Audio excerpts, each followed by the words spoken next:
Alors j'ai failli dire une bêtise parce que j'avais préparé là tout à l'heure mon intro. J'allais dire que vous êtes le premier distributeur qui va intervenir à être aussi patron de magasin. Non, parce qu'il y en a un qui n'était pas une table ronde. Il y a Thierry Cotillard qui a toujours des magasins, donc c'était pas le premier.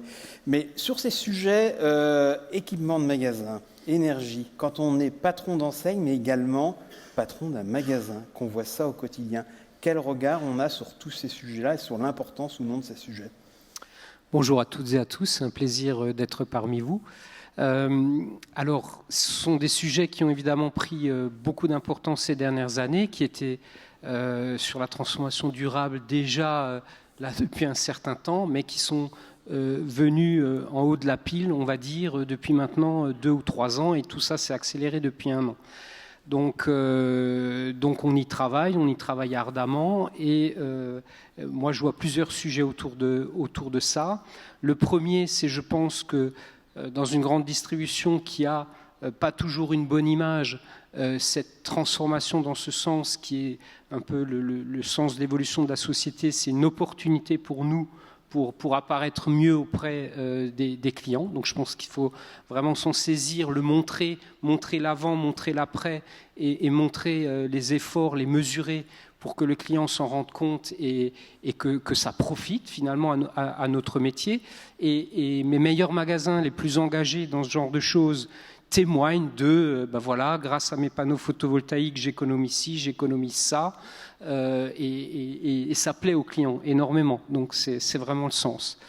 Après, il y a d'autres sujets. Il y a le sujet d'avoir les bonnes personnes pour gérer tout ça au sein de la coopérative chez nous, donc les bonnes équipes dans les achats non marchands, dans l'équipe chez nous QSSE, il faut avoir les bonnes personnes pour impulser ces sujets, les faire vivre, etc.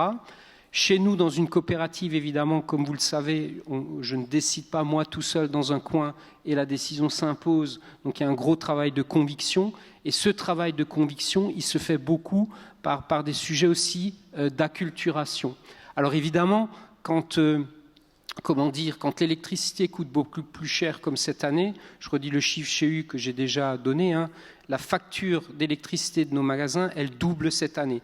Un Super U moyen qui payait 130 000 € d'électricité, il en paye 260 000 quand il est dans le groupage, c'est-à-dire l'achat en commun, donc ça pèse énormément. Donc ça, c'est un accélérateur formidable. Évidemment, tous ont fait des efforts pour réduire leurs factures. Mais sur les sujets plus profonds, transformation durable, pour que ça irrigue toute l'organisation, pour que toutes les équipes, dans l'offre, partout, comprennent l'intérêt, le sens et tout ce qu'il faut faire, ça suppose de la formation, de l'acculturation dans toutes les couches de l'organisation. Donc voilà ce que ça suppose chez moi. Vous en avez dit un mot sur la facture, mais qu'est-ce que vous faites pour réduire aujourd'hui la facture sur les économies d'énergie? Alors à ce sujet, tout d'abord, moi je voudrais féliciter Périfem pour le super boulot qui a été fait l'année dernière, pour l'impulsion, pour l'organisation de cette thématique au cœur de l'été. Et c'était formidable de voir que la grande distribution, qui est parfois un peu en retard dans le collectif, était là à la pointe et était le premier secteur à s'engager à l'appel du gouvernement. Donc ça, c'était super. Donc nous, on s'est beaucoup inspiré des travaux de Périfem. On a fait en interne notre propre dossier de sobriété énergétique qui a été très largement diffusé. On a complété ça par quelque chose de très pratico-pratique. On a fait des webinaires internes d'échange de bonnes pratiques parce que économiser de l'électricité et des consommations, c'est plein de petites choses, et là-dessus, nos patrons indépendants ont fait preuve d'imagination incroyable, et donc on a fortement partagé tout ça, et le 10% qui a été annoncé aujourd'hui, chiffré par Enedis d'économie, etc., moi je pense qu'il est chez nous en tout cas véritablement là, parce que les gens se sont engagés et parce qu'économiquement ils en avaient besoin de toute façon. Donc non, je pense qu'on a été au rendez-vous et il faut qu'on poursuive nos efforts. Mais je voudrais rajouter autre chose à ce niveau-là. Certes, il y a cette sobriété de base énergétique, etc. Mais nous, plus on rentre dans les sujets, et mes confrères dans la salle le savent très bien, c'est pas la consommation du magasin, c'est pas le transport, c'est pas les emballages qui pèsent le plus dans les économies d'énergie qu'on peut faire et de décarbonation, ce qui pèse le plus dans notre métier et dans notre chaîne, c'est l'offre, ce sont les produits, le poids des produits. Et on a un travail immense à faire dans notre métier à décarboner notre offre pour qu'elle consomme moins d'énergie, qu'elle pèse moins.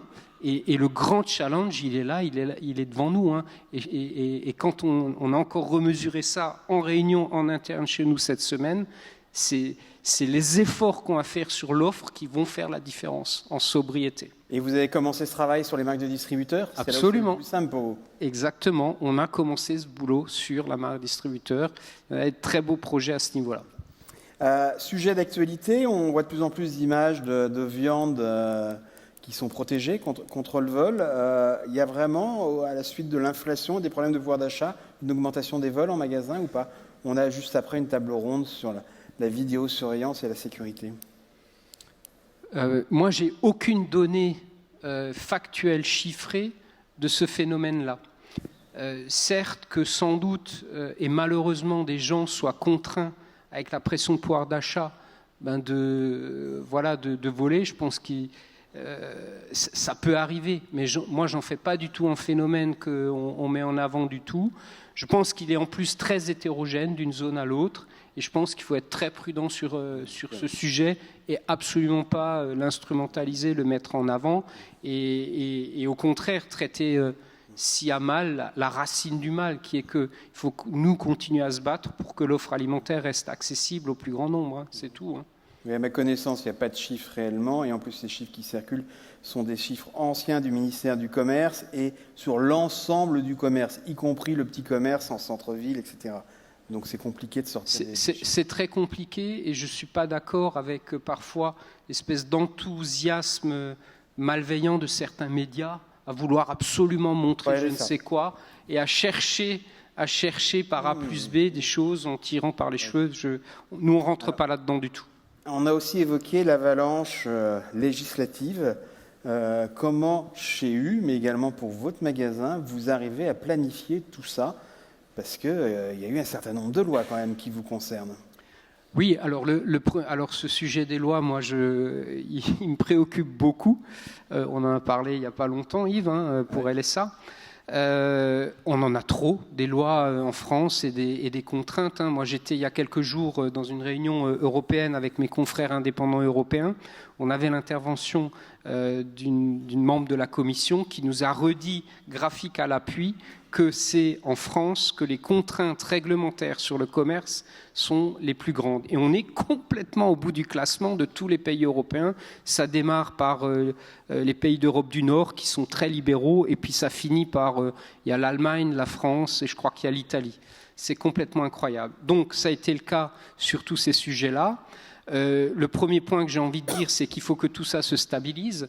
Sur la partie photovoltaïque, c'est parti dans tous les sens, telle taille de parking, ici, là. Maintenant, on attend le détail de tous les décrets d'application pour être complètement clair, etc. Donc, on fournira des dossiers clés en main à nos patrons pour évidemment qu'ils mettent ça en œuvre, qu'ils l'organisent, qu'ils le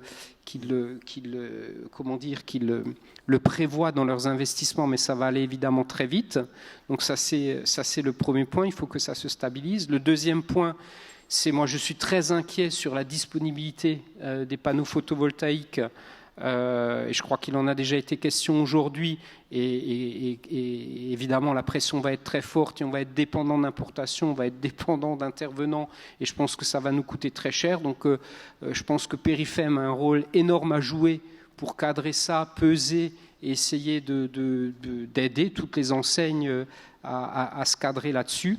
Il se trouve que moi, je sors de mes travaux d'agrandissement, que je les fais, et que par contre, c'est formidable. Et donc, par la preuve aujourd'hui de ce qu'un certain nombre de magasins ont fait chez nous, et qui sont d'ailleurs de plus en plus nombreux, qui sont très vertueux, ça fait feu follet chez nous, tout le monde s'emballe, tout le monde veut le faire, parce que bon, c'est bon pour la planète, mais c'est bon aussi pour les économies du magasin, tant sur la production de froid que les panneaux photovoltaïques. Et mon petit plaisir de patron opérationnel tout le temps encore, c'est tous les jours de regarder ma production photovoltaïque à Fessenheim maintenant. sur mon téléphone. Et votre rénovation, un peu plus chère que prévu, mais des résultats positifs. Absolument. La Ça marche encore de rénover, c'est ça la bonne nouvelle. Mais bien sûr, le cœur du sujet dans notre métier reste la modernisation des magasins. Malheureusement, quand elle n'est pas au rendez-vous chez certains confrères, je pense que c'est ça qui souvent les pénalise le plus. La modernisation est la clé de notre métier. En plus, la modernisation vers des magasins plus durables, photovoltaïques, froids, plus économes, récupération, elle se voit, elle est appréciée par les clients et je pense qu'elle devient un critère du coût de destination. Et donc oui, c'est vrai, ça coûte par contre un peu plus cher. Particulièrement en ce moment où un certain nombre de matières ont pris, mais on retombe sur nos pieds, notamment dans le photovoltaïque. Autant on avait des retours sur investissement avant, allez, on va dire 12 ans, 13 ans. Aujourd'hui, on est facilement passé sous les 10 ans avec les prix de l'énergie qu'on a. Donc ça devient tout à fait rentable. Et encore une fois, il y a une véritable attente du public, des clients, et ça se voit, et donc c'est bien. Et moi, j'ai par exemple j'ai essayé de faire quelque chose qui se voit au quotidien et qui puisse donc être apprécié. Par contre, dernier point, on a évidemment un grand sujet financier. D'ailleurs, je vois les partenaires bancaires de U demain. Tout ça, il faut le financer. Il y a des magasins qui peuvent se le payer très facilement, ils ont ce qu'il faut de côté, d'autres non, donc ils auront besoin de partenaires. Et donc il faut qu'on organise aussi tout ça, qu'on monte les partenariats vertueux avec les partenaires financiers qui pourront aider, parce que ça ne va pas être une mince affaire. On parle de 9-10 milliards d'euros, c'est quand même incroyable. C'est lourd. Un petit mot sur la lutte contre le gaspillage alimentaire ? Alors, lutte contre le gaspillage alimentaire, c'est absolument, dans cette transformation actuelle, une des priorités absolues. On ne peut plus concevoir que plus d'un tiers de ce qu'on produit soit jeté. C'est ça la réalité, c'est insupportable, inacceptable. Produire, c'est de l'énergie, c'est beaucoup d'eau, évidemment, c'est beaucoup d'intrants différents. On ne peut plus accepter de les gaspiller comme ça. Donc la mobilisation doit absolument être totale. Sous le coup de la loi, je crois qu'elle l'est. Tout le monde fait des efforts. Il y a maintenant un label qui est disponible et il y a une première enseigne qui est tout de suite montée au créneau dès lundi, et bravo, hein, c'est super. Donc nous, on va s'engager évidemment là-dessus, comme d'habitude chez U, sur la base de l'engagement volontaire de chacun. Donc on va présenter ça dans nos réunions collectives dans les prochains temps, et on espère qu'un certain nombre de magasins vont s'engager, mais les plus gros, les hyper m'ont déjà dit, nous on y va, de toute façon on est prêts. Donc l'audit Veritas ou APAV qui va venir, on est très à l'aise avec ça, on est prêts, et c'est sans doute l'axe gaspillage alimentaire le plus simple, le plus rapide, qu'on peut encore améliorer et sur lequel il faut pousser les feux à fond. Pardon Dominique, mais je n'ai pas pu m'empêcher de sourire. Quand vous avez voulu dire, et vous avez dit effectivement qu'il y a un premier magasin qui l'a fait, vous n'avez pas cité le nom de l'enseigne, mais vous avez dit c'est super. C'est nos confrères de Carrefour, bien évidemment, tout le monde l'a vu. Le lien avec l'enseigne Super U, ça m'a amusé, quoi. D'accord. C'est la médisance des journalistes. Alors, on a maintenant le temps pour une ou deux questions maximum. Y a-t-il une question ? Il y a un bras qui se lève là-bas. Jean-Pierre Duport, DJP Énergie. Je pense que toutes ces conversations sont liées d'abord aux obligations en premier du décret tertiaire, qui oblige une réduction de consommation de 40% avant 2030. Et aussi à la réduction du budget d'exploitation. Et dans ce cadre-là, on passe obligatoirement par diagnostic et par l'étude de faisabilité. Et je pense que le maître mot, c'est améliorer les performances de l'existant. C'est-à-dire qu'avant de faire des travaux importants, je pense qu'on peut améliorer ce qui existe pour le rendement. Et vous parliez aussi d'investissement. Je pense que la location financière évite de mettre au budget d'investissement les achats que vous devez faire pour faire des actions. Et la location financière, c'est sur le budget d'exploitation. Ça peut régler aussi une partie des problèmes de l'investissement. Et pour terminer, dans ce cadre-là, sur la partie gaz, nous avons fait des actions avec Carrefour, avec Clépierre, et on a réduit de 15 à 30% les consommations énergétiques gaz et les émissions de CO2 qu'on quantifie et qu'on affiche. Alors vous avez raison. Moi, là, on a parlé de transformation. Moi, j'ai fait par exemple des gros travaux. J'ai des collègues qui font des gros travaux, mais la base va être bien sûr l'amélioration de l'existant, de ceux qui en ville sont très contraints, ne peuvent pas bouger, mais doivent quand même se transformer, bien sûr. L'amélioration de l'existant, il faut y travailler bien évidemment aussi. Et sur les solutions financières, nous, on est absolument ouverts à tout. Les tiers investisseurs, par exemple, un sujet qui a beaucoup évolué ces derniers temps, c'est les bornes de recharge électrique. Au départ, tout le monde investissait, en tout cas chez U, tout le monde investissait avec des bornes. On se rend compte aujourd'hui que la première génération de bornes n'est absolument pas utilisée par les clients parce que c'est des bornes de recharge trop faibles qui n'intéressent pas, qui mettent trop de temps.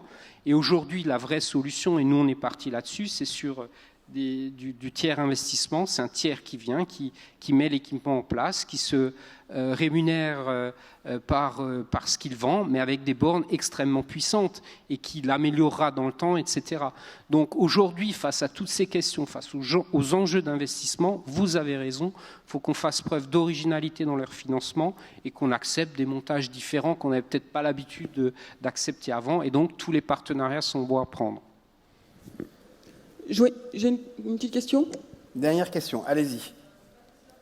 Non, on ne vous entend plus. Patricia Bachelier, magazine linéaire. Bonjour Dominique.